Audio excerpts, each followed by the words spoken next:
नमस्कार। आज हम बात करेंगे गीता के 13वें अध्याय के श्लोक क्रमांक 13, 14 एवं 15 के बारे में। ज्ञेयं यत्तत् प्रवक्ष्यामि यज्ज्ञात्वामृतमश्नुते अनादिमत्परं ब्रह्म न सत्तन्ना सदुच्यते। अब मैं तुम्हें ज्ञेय के विषय में बतलाऊंगा, जिसे जानकर तुम नित्य ब्रह्म का आस्वादन कर सकोगे। यह ब्रह्म या आत्मा जो अनादि है और मेरे अधीन है, इस भौतिक जगत के कार्य कारण से परे स्थित है। तात्पर्य: भगवान ने क्षेत्र तथा क्षेत्रज्ञ की व्याख्या की। उन्होंने क्षेत्रज्ञ को जानने की विधि की भी व्याख्या की। अब वे ज्ञेय के विषय में बता रहे हैं। पहले आत्मा के विषय में, फिर परमात्मा के विषय में। ज्ञाता अर्थात आत्मा तथा परमात्मा दोनों ही के ज्ञान से मनुष्य जीवन अमृत का आस्वादन कर सकता है। जैसा कि द्वितीय अध्याय में कहा गया है, जीव नित्य है। इसकी भी यहाँ पुष्टि हुई है। जीव के उत्पन्न होने की कोई निश्चित तिथि नहीं है, न ही कोई परमेश्वर से जीवात्मा के प्राकट्य का इतिहास बता सकता है। अतएव वह अनादि है। इसकी पुष्टि वैदिक साहित्य से होती है। न जायते म्रियते वा विपश्चित। कठोपनिषद 1.2.18। शरीर का ज्ञाता न तो कभी उत्पन्न होता है और न मरता है। वह ज्ञान से पूर्ण होता है।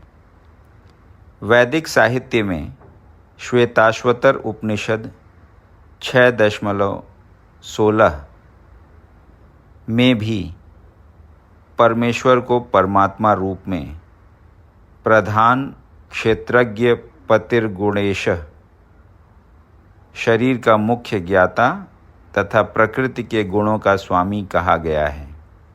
स्मृति वचन है, दास भूतो हरेरेव नान्यस्यैव कदाचन। जीवात्माएं सदा भगवान की सेवा में लगी रहती हैं। इसकी पुष्टि भगवान चैतन्य के अपने उपदेशों में भी है।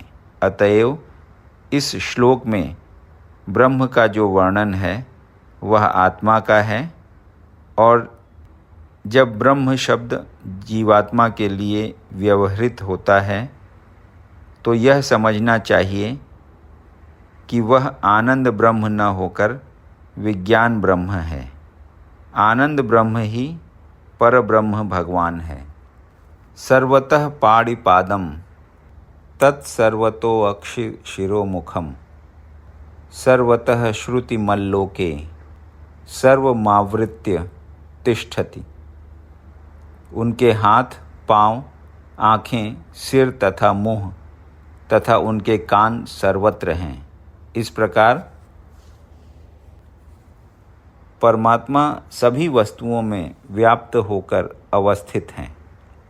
तात्पर्य: जिस प्रकार सूर्य अपनी अनंत रश्मियों को विकीर्ण करके स्थित है, उसी प्रकार परमात्मा या भगवान भी हैं। वे अपने सर्वव्यापी रूप में स्थित रहते हैं और उनमें आदि शिक्षक ब्रह्मा से लेकर छोटी सी चींटी तक के सारे जीव स्थित हैं। उनके अनंत सिर, हाथ, पाँव तथा नेत्र हैं और अनंत जीव हैं। ये सभी परमात्मा में ही स्थित हैं। अतएव परमात्मा सर्वव्यापक हैं। लेकिन आत्मा यह नहीं कह सकता कि उसके हाथ, पाँव तथा नेत्र चारों दिशाओं में हैं।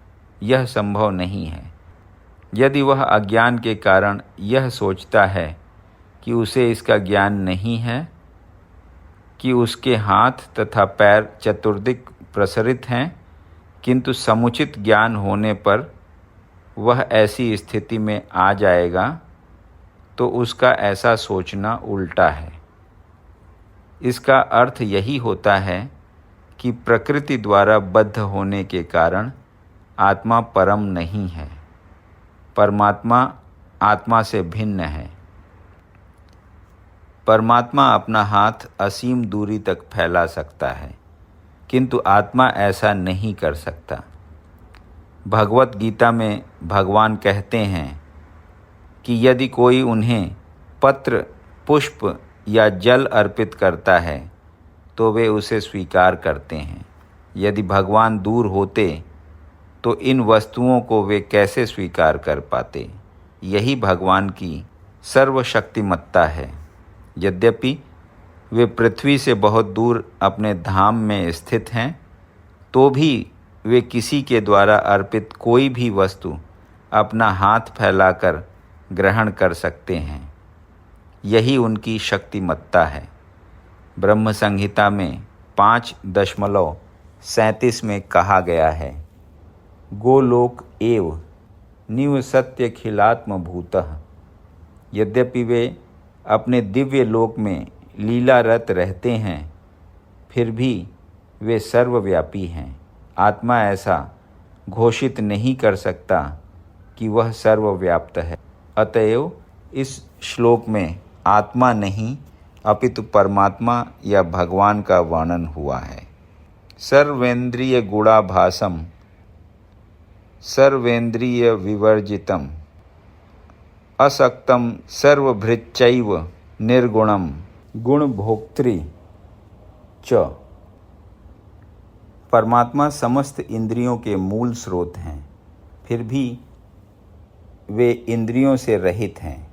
वे समस्त जीवों के पालन करता होकर भी अनासक्त हैं। वे प्रकृति के गुणों से परे हैं, फिर भी वे भौतिक प्रकृति के समस्त गुणों के स्वामी हैं। तात्पर्य: यद्यपि परमेश्वर समस्त जीवों की समस्त इंद्रियों के स्रोत हैं, फिर भी वे जीवों की तरह उनके भौतिक इंद्रियां नहीं होती। वास्तव में जीवों में आध्यात्मिक इंद्रियां होती हैं, लेकिन बद्ध जीव में वे भौतिक तत्वों से आच्छादित रहती हैं। अतएव इंद्रिय कार्यों का प्राकट्य पदार्थ द्वारा होता है। परमेश्वर की इंद्रियां इस तरह आच्छादित नहीं रहती। उनकी इंद्रियां दिव्य होती हैं, अतएव निर्गुण कहलाती हैं। गुण का अर्थ है भौतिक गुण, लेकिन इनकी इंद्रियां भौतिक आवरण से रहित होती हैं। यह समझ लेना चाहिए कि उनकी इंद्रियां हमारी इंद्रियों जैसी नहीं होती। यद्यपि वे हमारे समस्त इंद्रिय कार्यों के स्रोत हैं, लेकिन उनकी इंद्रियां दिव्य होती हैं, जो कल्मश रहित होती हैं। इसकी बड़ी ही सुंदर व्याख्या श्वेताश्वतर उपनिषद में 3.19 अपाणिपादो जवनो ग्रहीता श्लोक में हुई है। भगवान के हाथ भौतिक कल्मशों से ग्रस्त नहीं होते, अतएव उन्हें जो कुछ अर्पित किया जाता है उसे वे अपने हाथों से ग्रहण करते हैं। बद्ध जीव तथा परमात्मा में यही अंतर है। उनके भौतिक नेत्र नहीं होते, फिर भी उनके नेत्र होते हैं, अन्यथा वे कैसे देख सकते? वे सब कुछ देख सकते हैं, भूत, वर्तमान तथा भविष्य। वे जीवों के हृदय में वास करते हैं और वे जानते हैं कि भूतकाल में हमने क्या किया, अब क्या कर रहे हैं और भविष्य में क्या होने वाला है। इसकी पुष्टि भगवत गीता में हुई है। वे सब कुछ जानते हैं, किंतु उन्हें कोई नहीं जानता। कहा जाता है कि परमेश्वर के हमारे जैसे पांव नहीं हैं, लेकिन वे आकाश में विचरण कर सकते हैं, क्योंकि उनके आध्यात्मिक पांव होते हैं। दूसरे शब्दों में, भगवान निराकार नहीं हैं। उनके अपने नेत्र, पांव, हाथ सभी कुछ होते हैं, और चूंकि हम सभी परमेश्वर के अंश हैं, अतएव हमारे पास भी ये सारी वस्तुएं होती हैं। लेकिन उनके हाथ, पांव, नेत्र तथा अन्य इंद्रियां प्रकृति द्वारा कल्मशग्रस्त नहीं होती। श्रीमद् भगवत गीता से भी पुष्टि होती है कि जब भगवान प्रकट होते हैं तो वे अपनी अंतरंगा शक्ति से यथा रूप में प्रकट होते हैं। वे भौतिक शक्ति द्वारा कल्मशग्रस्त नहीं होते, क्योंकि वे भौतिक शक्ति के भी स्वामी हैं। वैदिक साहित्य से हमें पता चलता है कि उनका सारा शरीर आध्यात्मिक है। उनका अपना नित्य स्वरूप होता है, जो सच्चिदानंद विग्रह है। वे समस्त ऐश्वर्य से पूर्ण हैं। वे सारी संपत्ति के स्वामी हैं और सारी शक्ति के स्वामी हैं। वे सर्वाधिक बुद्धिमान तथा ज्ञान से पूर्ण हैं। ये भगवान के कुछ लक्षण हैं।